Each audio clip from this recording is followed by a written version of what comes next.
அந்த இயற்கை சூழலை நாம் பாதுகாக்க வேண்டியது ஒவ்வொருவரின் கடமையாகும்.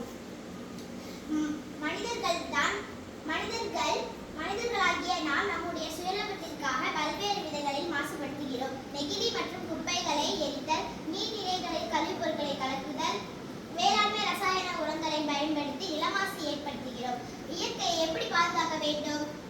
நெகிழி மற்றும் குப்பைகளை எரிக்காமல் இருத்தல், பொது போக்குவரத்துகளை பயன்படுத்துதல், இயற்கை உரங்களை பயன்படுத்துதல், மின் சிக்கனமாகவும் நீர் சிக்கனமாகவும் பயன்படுத்துதல்.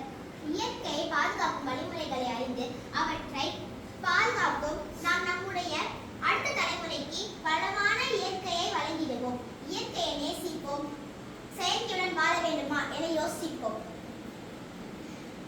நெகிழியை வாங்காதே, நம் பூமி தாங்காதே.